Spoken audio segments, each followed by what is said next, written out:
एक तरफा प्यार की कहानी। एक गांव में एक सोहेल नाम का लड़का रहता था। सोहेल की उम्र लगभग 18 साल हो रही थी। वो कॉलेज में ग्रेजुएशन यानी कि स्नातक की पढ़ाई कर रहे थे। वह लड़का पढ़ने लिखने में तो काफ़ी ज़्यादा नॉर्मल था।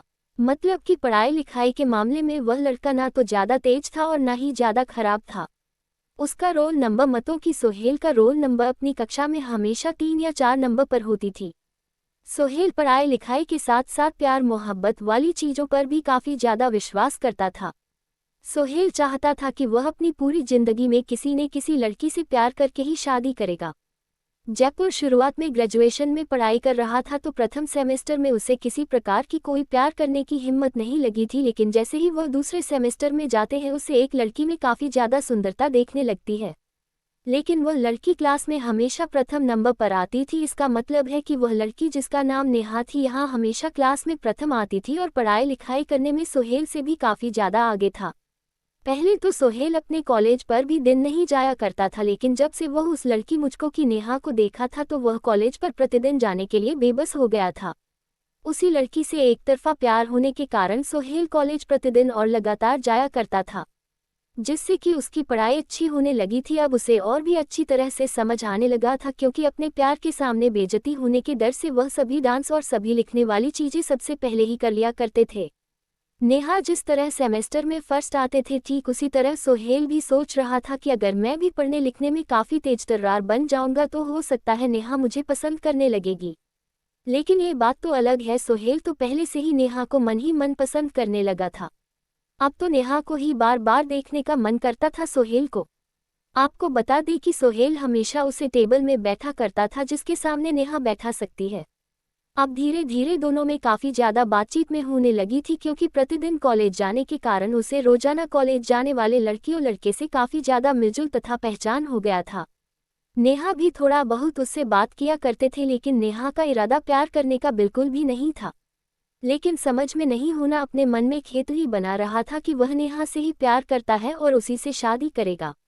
आपको बता देगी जिंदगी आगे जैसी जैसी गुजर रही थी, सेमेस्टर में पढ़ाई जैसे हो जाओगे गुजर रही थी, वैसे वैसे आप सोहेल को नेहा से बिछड़ने का दर्द भी मिलने ही वाला था। क्योंकि सुबह नेहा से एक तरफा प्यार किया करता था, इसलिए मैं नेहा को सोहेल के प्यार के बारे में कुछ नया तो जानकारी भी नहीं थी। धीरे धीरे नेहा और सोहेल तथा सेमेस्टर के सभी लोग अंतिम सेमेस्टर मतलब कि 6 सेमेस्टर में पहुंच गए थे। अंतिम एग्जाम होने वाली थी और सोहेल को काफ़ी ज़्यादा दर्द महसूस होने लगा था नेहा से बिछड़ने के। अब तो धीरे धीरे सोहेल का मन में बिल्कुल भी नहीं लगने लगा था, क्योंकि वह नेहा से बिल्कुल भी किसी भी हालत में बिछड़ने के लिए नहीं सोच रहा था। आपको बता देगी सोहेल धीरे धीरे अब तो रोने का जैसा हालत बना लिया था, क्योंकि अब तो उन्हें ये भी लग रहा था कि महज कुछ दिनों की बात है, कॉलेज बंद हो जाएंगे, सभी की छुट्टियां हो जाएगी। फिर अब कौन कॉलेज में नामांकन कर आएगा, तो सभी लोग अपने अपने घर जाकर अपने अपने शहर में ही पढ़ाई करने वाले थे। ऐसे में सोहेल काफ़ी ज़्यादा दुखी रहने लगा था। एक दिन जब सेमेस्टर 6 आखिरी एग्जाम चल रहा था, तुम सभी लोगों को एक दूसरे से बिछड़ने का वक्त आने ही वाला था। उसी पहले हुए चाहता था कि वह नेहा से बात करे कि वह उससे प्यार करता है और उसका फ़ोन नंबर वगैरह लेकर उसे सब दिन के लिए बात करने के लिए तैयार करने के बारे में सोच रहा था। उस दिन तो परीक्षा का आखिरी ही दिन था। उस दिन के बाद से अब कोई किसी को नहीं मिलने वाला था। जैसे ही सभी लोग अपने अपने घर जाने लगे थे तो सुमेर का घर काफ़ी ज़्यादा दूर था और नेहा का घर भी काफ़ी ज़्यादा दूर था। परीक्षा खत्म होते ही सभी लोग अपने अपने घर की तरफ चल पड़े थे, साथ साथ नेहा और सोहेल भी अपने घर की तरफ चल पड़े थे। वैसे तो पहले नेहा को लेने के लिए उसके पिताजी को ले जाया करते थे, लेकिन उस दिन एग्जाम दूसरी पाली में चल रही थी और काफ़ी ज़्यादा शाम हो गया था। हो सकता है नेहा के पापा को किसी तरह का कोई काम हो और से लेने के लिए नहीं आया था। नेहा को इस बात की जानकारी बिल्कुल भी पहले से ही थी, इसलिए वह अपने घर जाने के लिए बस तथा ट्रेन का बारे में पता करने के लिए स्टेशन तथा स्टेशन के बगल में बस अड्डे पर पहुंचने लगी थी। लेकिन सोहेल हमेशा से ही ट्रेन के माध्यम से ही अपना घर जाया करता था, क्योंकि कॉलेज से महज 3 स्टेशन ही होते थे उन्हें घर जाने के लिए।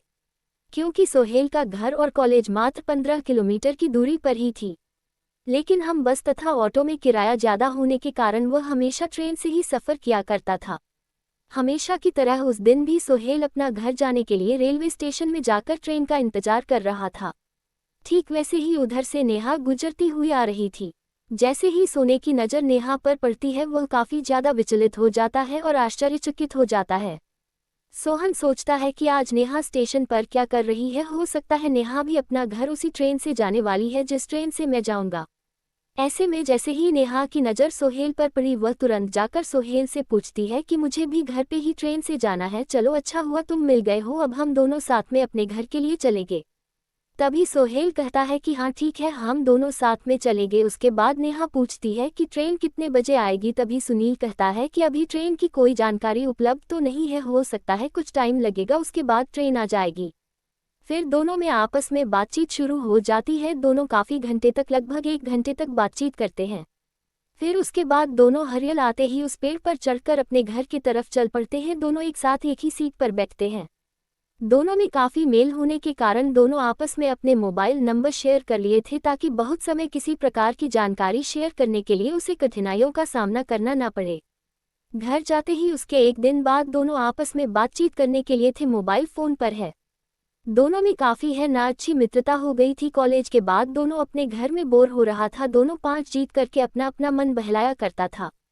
ऐसे में धीरे धीरे दोनों में काफ़ी जगह प्यार हो गया था और सोहेल को अब तो उसकी सपने वाली जिंदगी मिलने ही वाली थी, क्योंकि सोहेल के मन में जो चल रहा था, उसका एक तरफा प्यार जो उसके मन में चल रहा था वह पूरा ही होने वाला था। बात करते करते करीब 1 साल बीत जाने के बाद दोनों में काफ़ी ज़्यादा प्यार हो गया था, वह शादी करने के लिए राजी हो गई थी। तभी दोनों के घर वाले एक दूसरे से मिलते हैं और शादी की बात करते हैं। फिर शादी कर दोनों नेहा तथा सोहेल एक साथ खुश रहने लगते हैं।